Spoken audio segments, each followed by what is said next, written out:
If you were going to invest now in your future best self, where would you put your time and your energy? There was a recent survey of millennials asking them what their most important life goals were. And over 80% said that a major life goal for them was to get rich. And another 50% of those same young adults said that another major life goal was to become famous. And we're constantly told to lean into work, to push harder and achieve more. We're given the impression that these are the things that we need to go after in order to have a good life. Pictures of entire lives, of the choices that people make and how those choices work out for them, those pictures are almost impossible to get. Most of what we know about human life, we know from asking people to remember the past. And as we know, hindsight is anything but 20/20. We forget vast amounts of what happens to us in life, and sometimes memory is downright creative. But what if we could watch entire lives as they unfold through time? What if we could study people from the time that they were teenagers all the way into old age to see what really keeps people happy and healthy? We did that. The Harvard study of adult development may be the longest study of adult life that's ever been done. For 75 years, we've tracked the lives of 724 men. Year after year, asking about their work, their home lives, their health, and of course, asking all along the way without knowing how their life stories were going to turn out. Studies like this are exceedingly rare. Almost all projects of this kind fall apart within a decade because too many people drop out of the study, or funding for the research dries up, or the researchers get distracted, or they die, and nobody moves the ball further down the field. But through a combination of luck and the persistence of several generations of researchers, this study has survived. About 60 of our original 724 men are still alive, still participating in the study, most of them in their 90s. And we are now beginning to study the more than 2,000 children of these men. And I'm the fourth director of the study. Since 1938, we've tracked the lives of two groups of men. The first group started in the study when they were sophomores at Harvard College. They all finished college during World War II, and then most went off to serve in the war. And the second group that we've followed was a group of boys from Boston's poorest neighborhoods. Boys who were chosen for the study specifically because they were from some of the most troubled and disadvantaged families in the Boston of the 1930s. Most lived in tenements, many without hot and cold running water. When they entered the study, all of these teenagers were interviewed, they were given medical exams. We went to their homes and we interviewed their parents. And then these teenagers grew up into adults who entered all walks of life. They became factory workers and lawyers and bricklayers and doctors, one president of the United States. Some developed alcoholism. A few developed schizophrenia. Some climbed the social ladder from the bottom all the way to the very top. And some made that journey in the opposite direction. The founders of this study would never in their wildest dreams have imagined that I would be standing here today, 75 years later, telling you that the study still continues. Every 2 years, our patient and dedicated research staff calls up our men and asks them if we can send them yet one more set of questions about their lives. Many of the inner city Boston men ask us, "Why do you keep wanting to study me? My life just isn't that interesting." The Harvard men never asked that question.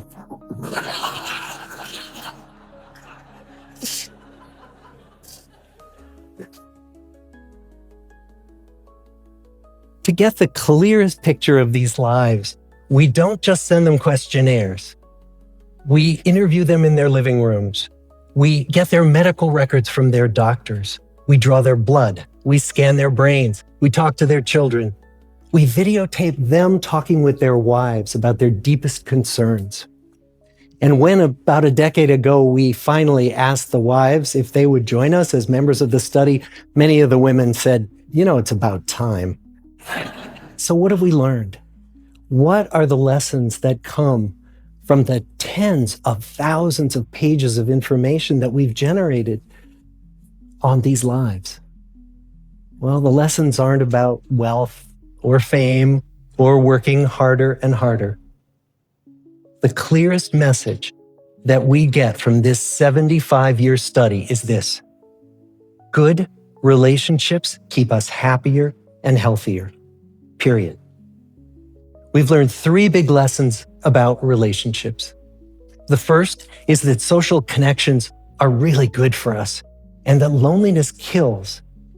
It turns out that people who are more socially connected to family, to friends, to community are happier, they're physically healthier, and they live longer than people who are less well connected. And the experience of loneliness turns out to be toxic. People who are more isolated than they want to be from others find that they are less happy, their health declines earlier in midlife, their brain functioning declines sooner, and they live shorter lives than people who are not lonely. And the sad fact is that at any given time, more than 1 in 5 Americans will report that they're lonely. And we know that you can be lonely in a crowd and you can be lonely in a marriage. So the second big lesson that we learned is that it's not just the number of friends you have, and it's not whether or not you're in a committed relationship, but it's the quality of your close relationships that matters. It turns out that living in the midst of conflict is really bad for our health. High conflict marriages, for example, without much affection, turn out to be very bad for our health, perhaps worse than getting divorced. And living in the midst of good, warm relationships is protective. Once we had followed our men all the way into their 80s, we wanted to look back at them at midlife and to see if we could predict who was going to grow into a happy, healthy octogenarian and who wasn't. And when we gathered together everything we knew about them at age 50, it wasn't their middle-aged cholesterol levels that predicted how they were going to grow old. It was how satisfied they were in their relationships. The people who were the most satisfied in their relationships at age 50 were the healthiest at age 80. And good, close relationships seem to buffer us from some of the slings and arrows of getting old. Our most happily partnered men and women reported in their 80s that on the days when they had more physical pain, their moods stayed just as happy. But the people who were in unhappy relationships, on the days when they reported more physical pain, it was magnified by more emotional pain. And the third big lesson that we learn about relationships and our health is that good relationships don't just protect our bodies, they protect our brains. It turns out that being in a securely attached relationship to another person in your 80s is protective, that the people who are in relationships where they really feel they can count on the other person in times of need, those people's memories stay sharper longer. And the people in relationships where they feel they really can't count on the other one, those are the people who experience earlier memory decline. And those good relationships, they don't have to be smooth all the time. Some of our octogenarian couples could bicker with each other day in and day out. But as long as they felt that they could really count on the other when the going got tough, those arguments didn't take a toll on their memories. So, this message that good, close relationships are good for our health and well-being, this is wisdom that's as old as the hills. Why is this so hard to get and so easy to ignore? Well, we're human. What we'd really like is a quick fix, something we can get that'll make our lives good and keep them that way. Relationships are messy and they're complicated, and the hard work of tending to family and friends, that's not sexy or glamorous. It's also lifelong. It never ends. The people in our 75-year study who were the happiest in retirement were the people who had actively worked to replace workmates with new playmates. Just like the millennials in that recent survey, many of our men, when they were starting out as young adults, really believed that fame and wealth and high achievement were what they needed to go after to have a good life. But over and over these 75 years, our study has shown that the people who fared the best were the people who leaned into relationships with family, with friends, with community. So what about you? Let's say you're 25, or you're 40, or you're 60. What might leaning into relationships even look like? Well, the possibilities are practically endless. It might be something as simple as replacing screen time with people time, or livening up a stale relationship by doing something new together, long walks or date nights, or reaching out to that family member who you haven't spoken to in years, because those all too common family feuds take a terrible toll on the people who hold the grudges. I'd like to close with a quote from Mark Twain. More than a century ago, he was looking back on his life, and he wrote this: "There isn't time, so brief is life, for bickerings, apologies, heartburnings, callings to account.